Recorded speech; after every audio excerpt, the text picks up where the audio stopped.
Ibadah kita pada saat ini diadakan atas nama Allah Bapa, Allah Anak, dan Allah Roh Kudus yang telah menciptakan langit dan bumi serta menyelamatkan kita di dalam Tuhan Yesus Kristus.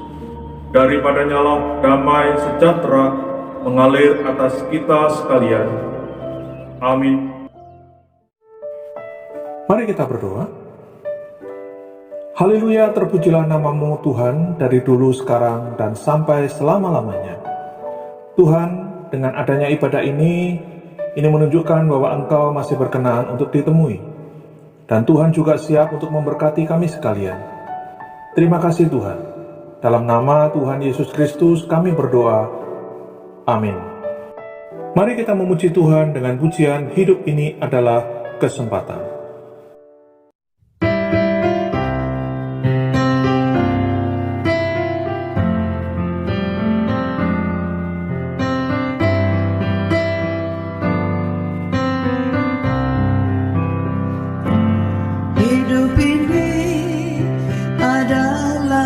Kesempatan hidup ini untuk melayani Tuhan.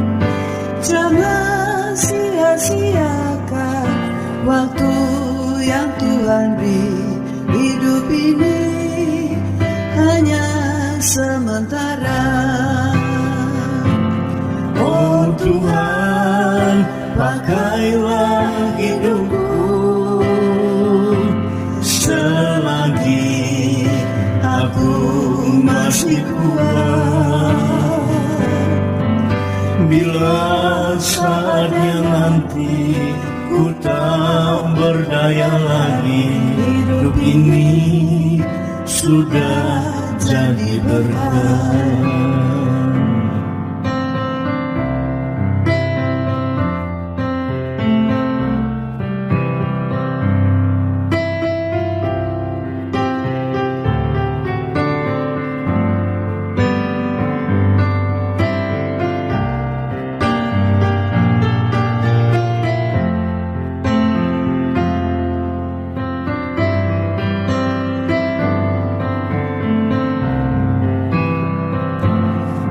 Hidup ini adalah kesempatan. Hidup ini untuk melayani Tuhan. Jangan sia-siakan waktu yang Tuhan beri. Hidup ini hanya sementara. Oh Tuhan, pakailah hidupku selagi aku masih kuat. Bila saatnya nanti ku tak berdaya lagi, hidup ini sudah jadi berkah. Oh Tuhan, pakailah hidupku selagi aku masih kuat. Bila saatnya nanti ku tak berdaya lagi, hidup ini sudah jadi berkah. Hidup ini sudah jadi berkah. Bila saatnya nanti ku tak berdaya lagi,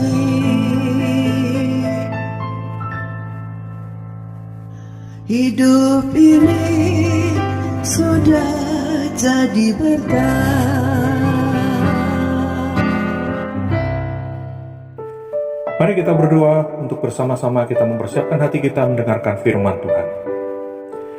Kami sungguh bersyukur kepadamu Tuhan, untuk kesempatan yang Tuhan berikan, di mana kami dapat menikmati berkat Tuhan, dan juga dapat menjadi saluran berkat Tuhan bagi orang lain.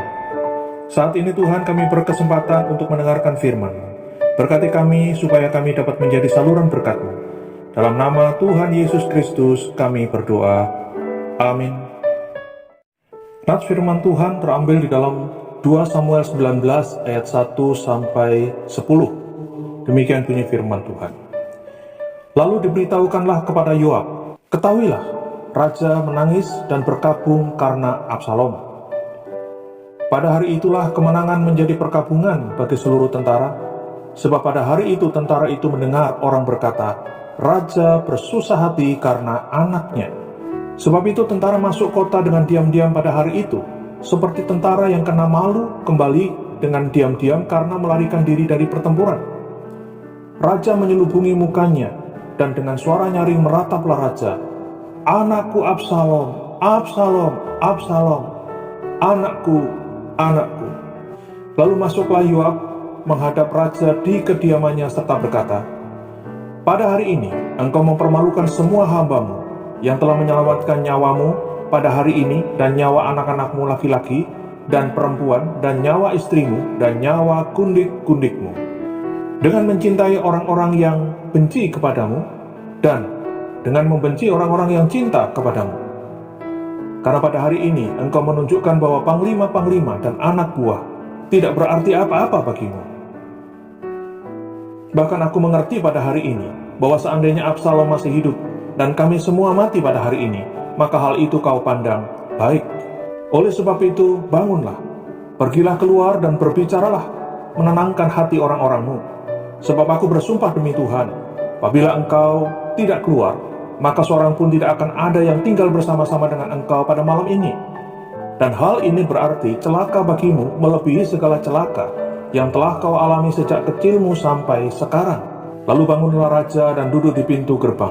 Maka diberitahukanlah kepada seluruh rakyat demikian. Ketahuilah, raja duduk di pintu gerbang. Kemudian datanglah seluruh rakyat itu menghadap raja. Adapun orang Israel sudah melarikan diri masing-masing ke kemahnya. Seluruh rakyat dari semua suku Israel berbantah-bantah, katanya, raja telah melepaskan kita dari tangan musuh kita. Dialah yang telah menyelamatkan kita dari tangan orang Filistin. Dan sekarang ia sudah melarikan diri dari dalam negeri karena Absalom. Tetapi Absalom yang telah kita urapi untuk memerintah kita sudah mati dalam pertempuran. Maka sekarang, mengapa kamu berdiam diri dengan tidak membawa raja kembali? Bapak Ibu Saudara-saudara dikasihi Tuhan, mari kita simak beberapa hal ini. Yang pertama, apakah kita seringkali memberikan dorongan kepada orang lain? Baik, itu sangat penting. Yang kedua, dalam teks kita saat ini, kita menemukan sebuah contoh yang baik, yaitu di dalam 2 Samuel 19 ini. Pasukan Raja Daud mengejar dan membunuh Absalom anak Daud yang berusaha merebut takhta Daud ayahnya. Raja Daud bukannya mengucapkan terima kasih kepada pasukannya. Raja Daud malah fokus pada emosinya untuk menangisi Absalom. Yang ketiga, sikap Raja Daud ini membuat pasukannya yang menang itu menjadi tidak bersemangat. Dan Yoab mendorong Raja Daud untuk menjadi pemberi semangat. Yoab berkata, bangunlah, pergilah keluar dan berbicaralah menenangkan hati orang-orangmu. 2 Samuel 19 ayat yang ke-7. Kesedihan dan fokus pada diri sendiri atau mengasihani diri akan membawa dampak buruk bagi orang lain. Mari kita bersama-sama belajar lebih dalam akan nats ini. Dalam teks ini ada 5 macam orang yang patah semangat. Yang pertama, orang yang patah semangat itu mengalahkan orang lain. 2 Samuel 19 ayat yang kedua. Pada hari itulah kemenangan menjadi perkabungan bagi seluruh tentara. Yang kedua, orang yang putus asa itu melemahkan semangat orang lain. 2 Samuel 19 ayat yang ketiga, sebab itu tentara itu masuk kota dengan diam-diam pada hari itu, seperti tentara yang kena malu kembali dengan diam-diam karena melarikan diri dari pertempuran. Ada ilustrasi di mana tentara Amerika berperang melawan Vietnam. Setelah perang Vietnam, banyak para veterannya yang lemah semangatnya. Kenapa? Karena mereka tidak dapat menyelesaikan perangnya dan orang-orang Amerika tidak memberikan pujian Itu sebuah contoh. Yang ketiga, orang yang putus asa itu tidak memandang atau tidak memperhatikan orang lain. 2 Samuel 19 ayat yang kelima dikatakan, lalu masuklah Yoab menghadap raja di kediamannya serta berkata, pada hari ini engkau mempermalukan semua hambamu yang telah menyelamatkan nyawamu pada hari ini, dan nyawa anak-anakmu laki-laki dan perempuan, dan nyawa istrimu, dan nyawa kundik-kundikmu. Yang keempat, orang yang putus asa itu tidak menghargai orang lain. 2 Samuel 19 ayat yang ke-6, dengan mencintai orang-orang yang benci kepadamu, dan dengan membenci orang-orang yang cinta kepadamu. Karena pada hari ini engkau menunjukkan bahwa panglima-panglima dan anak buah tidak berarti apa-apa bagimu. Bahkan aku mengerti pada hari ini, bahwa seandainya Absalom masih hidup, dan kami semua mati pada hari ini, maka hal itu kau pandang baik. Yang kelima, orang yang putus asa itu memecah belah orang lain. 2 Samuel 19 ayat yang ke-9. Seluruh rakyat dari semua suku Israel berbantah-bantah, katanya, Raja telah melepaskan kita dari tangan musuh kita.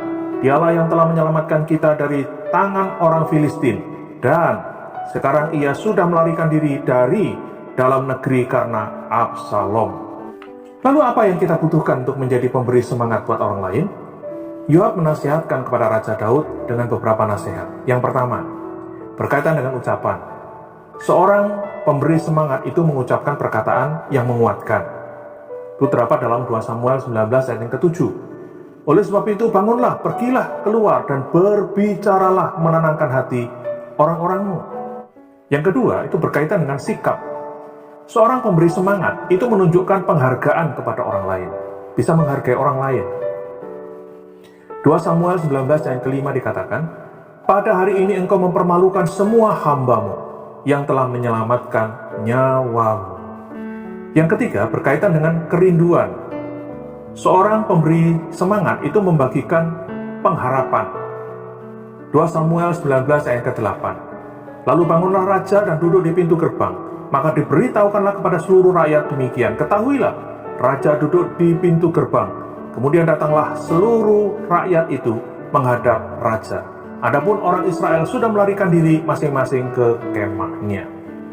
Sebagai penutup, mungkin saat ini kita sedang putus asa sehingga tidak lagi bersemangat.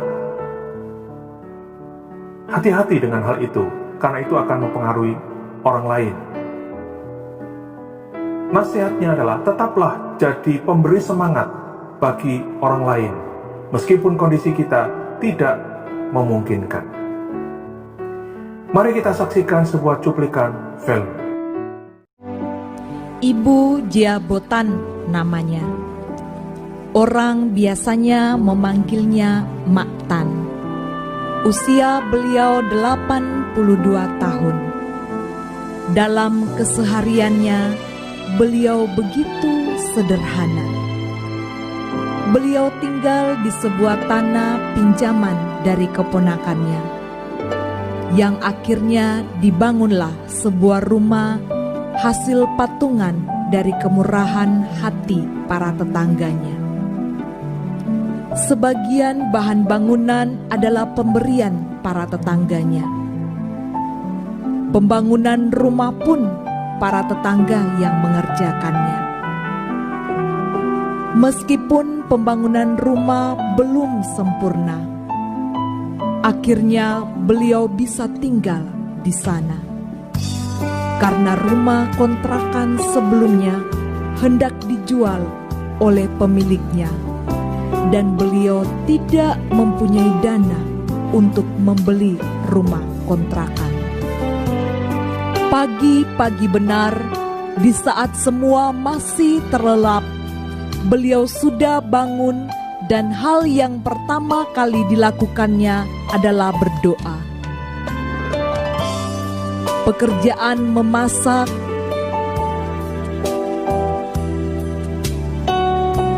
mencuci baju,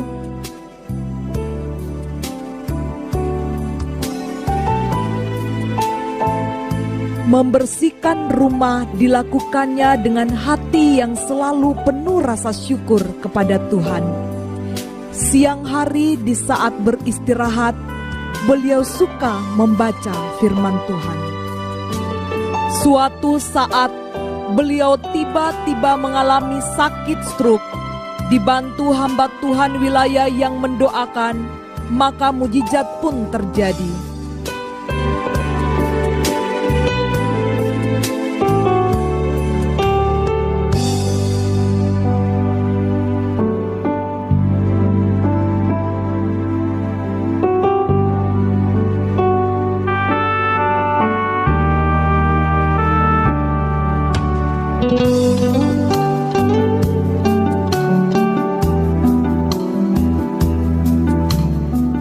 Orangnya baik. Terus masalah kalau rumah itu ya sifatnya suami saya membantu. Kalau masalah biaya nggak bisa dipikir, pokoknya saya Mbak Tan itu saya anggap seperti orang tua saya sendiri. Suka menolong sama tetangga. Meskipun ada orang yang mijit, pernah meskipun nggak diberubah, dia juga mau menolong. Mak Tan orangnya memang sudah tua, namun satu punya tanggung jawab yang cukup besar, terutama untuk cucu dan anak-anaknya. Satu hal Mak Tan yaitu jemaat yang setia kepada Tuhan, setia di kebaktian umum maupun setia juga di kaum wanita atau ibadah-ibadah yang lain. Mak Tan itu tipe orang yang setia. Kesetiaannya diwujudkan dalam hal beribadah kepada Tuhan dengan rajin, setia. Juga pada waktu ada pergumulan-pergumulan, Mak Tan selalu mencurahkan kepada Tuhan dalam doa, sehingga setiap pergumulannya Tuhan menolong dan Tuhan memberkati. Selain itu di dalam keluarga pun Mak Tan bisa menjadi contoh, menjadi teladan dalam merawat anak-anak, cucu. Mereka mendapatkan kasih yang sangat luar biasa dari seorang emak yang mengasihi Tuhan ini. Selain itu juga di lingkungannya Mak Tan terkenal sebagai orang yang baik, yang tidak pernah mengeluh. Inilah salah satu potret seorang anak Tuhan yang sungguh-sungguh bisa menjadi berkat baik di dalam gereja, di dalam rumah maupun di lingkungannya.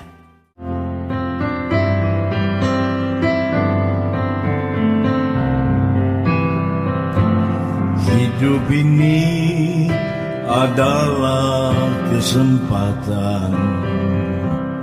Hidup ini untuk melayani Tuhan. Jangan sia-siakan waktu yang Tuhan beri. Hidup ini hanya sementara. Oh Tuhan, pakailah hidupku selagi aku masih kuat. Bila saatnya nanti ku tak berdaya lagi, hidup ini sudah jadi berkat. Oh Tuhan, pakailah hidupku selagi aku masih kuat. Bila saatnya nanti ku tak berdaya lagi, hidup ini sudah jadi berkat. Hidup ini sudah jadi berkat. Mari kita berdoa syafaat. Tuhan Yesus, terima kasih untuk teguran firman-Mu pada saat ini. Ajar kami untuk tidak hanya memikirkan diri kami sendiri, karena setiap apa yang kami lakukan akan berdampak bagi orang lain. Pada saat ini sangatlah dibutuhkan perkataan-perkataan yang memberikan semangat positif, supaya setiap orang lebih bersemangat dan kuat dalam menjalani hidup melawan virus dan segala dampaknya. Demikian syafaat kami, dan kami akan menutupnya dengan bersama-sama berdoa. Bapa kami yang di surga, dikuduskanlah nama-Mu. datanglah kerajaan-Mu. Jadilah kehendak-Mu di bumi seperti di sorga. Berikanlah kami pada hari ini makanan kami yang secukupnya, dan ampunilah kami akan kesalahan kami, seperti kami juga mengampuni orang yang bersalah kepada kami. Dan janganlah membawa kami ke dalam pencobaan, tetapi lepaskanlah kami daripada yang jahat. Karena Engkaulah yang empunya kerajaan dan kuasa dan kemuliaan sampai selama-lamanya. Amin. Sekarang Tuhan, kami minta turunkanlah berkat-Mu. Lihat sekarang kami buka hati kami tempat-Mu.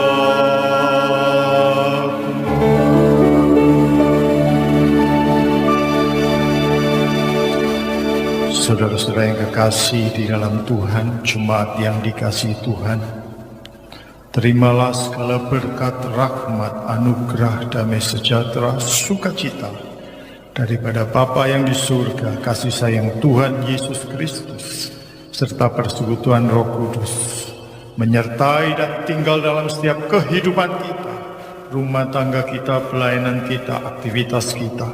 Dan kita yakin bersama dengan Tuhan Yesus Kristus, apapun juga yang kita perbuat, akan diperbuatnya berhasil. Nama Yesus yang kita tinggikan. Pulanglah dengan penuh damai sejahtera dan selamat di dalam nama Tuhan Yesus Kristus, mulai saat ini sampai Maranatha Tuhan datang. Amin. Terima kasih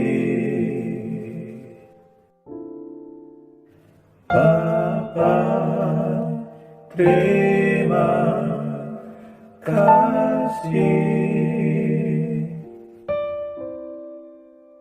Bapa di dalam surga. Puji, terima kasih.